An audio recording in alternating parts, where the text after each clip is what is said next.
every gising is a blessing. Na-miss ko kayo. Ngayon, back to vlogging. So, magluluto ako ngayon ng sotanghon. Pansit sotanghon. So, madali lang to. Hindi to yung particular niya maraming gulay kasi konti lang at yung gagamitin natin na recipe ngayon para mas matulin. So, pakita ko sa inyo. Ito yung ginamit kong pansit sotanghon. Ayan. Vermicelli. Tapos, binabad ko to ng mga 10 minutes. Tapos, dinrain ko. Dinrain ko to, nilagyan ko siya ng dato puti na soy sauce. Tapos, mga siguro 3 kutsara.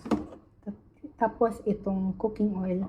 1 teaspoon lang. Tapos, minix ko lang until well blended. Tapos, gagamit din tayo dito ng sibuyas, ng bawang, cabbage. Kalahating cabbage lang yung ginamit ko. Tapos, shredded lang. Tapos, itong carrots, strip lang. Tapos, 4 pieces na egg. Siyempre, gagamit din tayo dito ng oil. Okay? Let's start. So, let's start cooking. Unahin lang natin itong itlog. Yung scrambled egg. Mag-scramble lang tayo na itlog.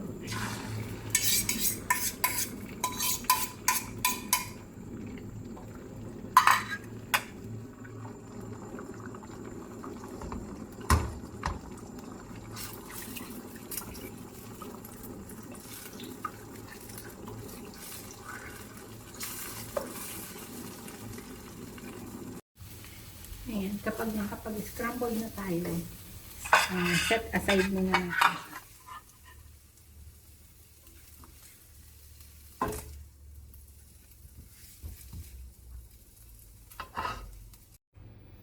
Ayan, ito na set aside natin yan. Tapos, same pan, mag-saute na tayo ng garlic. Konti lang. Siguro mga 5 cloves siya. Tapos palabasin lang natin yung kanyang aroma. Pag medyo naamoy na natin, lagyan na natin ulit ng sibuyas.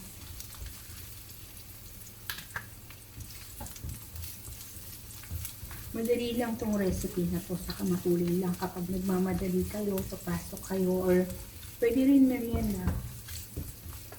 Oops, tumalik. Pag nasaute nyo na yan, saute nyo na rin tong cabbage. Dinamihan ko yung cabbage kasi sabi nga ni Alexandra De Rossi, kain kayo ng cabbage kasi yung cabbage papahati. Ewan ko pag totoo. Pero ginagawa ko. Magalis ako magluto ng cabbage. Dinadamihan ko kahit sa sopas. Dinadamihan ko yung cabbage. Sandali lang ito isasaute. Kasi nagtutubig pa din. Mga ilang seconds lang.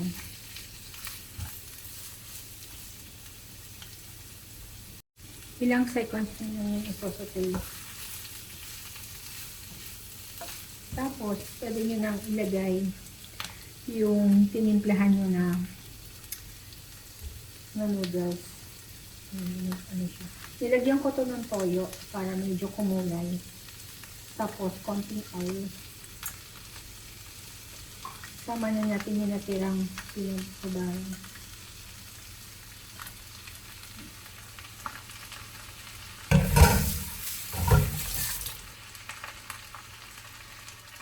Tapos, pwede na rin natin i-add tong carrots. At yung egg. Niluto natin kanina. Ayan, ganyan lang siya kadali. Tapos, pag nahalo nyo na ulit, halo-haliin nyo lang hanggang mag-welcome. Wala akong tong, hindi ko mahalo na mabuti. So, tinidor na lang. Hanggang ma-welcome by yung mga ingredients. Kasi hindi na ako nagdagdag ng water kasi yung cabbage nagtutubig naman siya.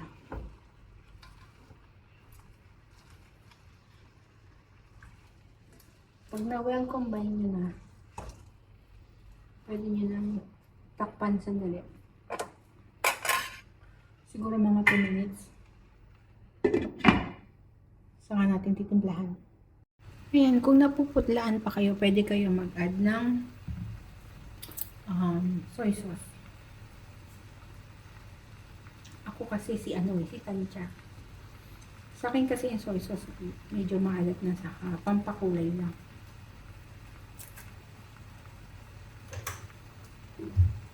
Tapos lagyan natin ng konting black pepper.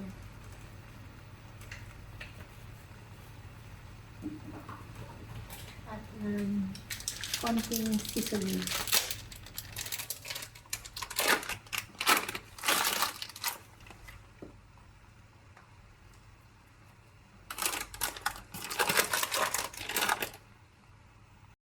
Tapos, halo lang ulit.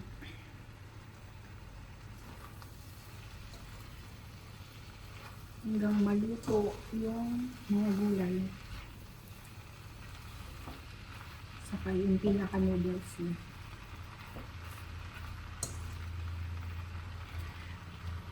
Nasa low fire lang pala po.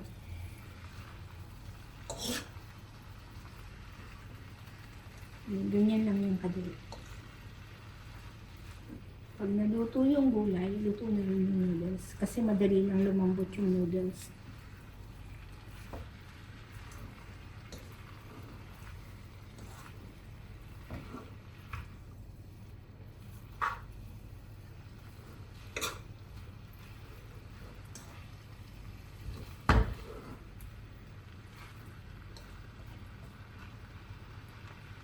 Panang natin ulit hanggang sa maluto na siya.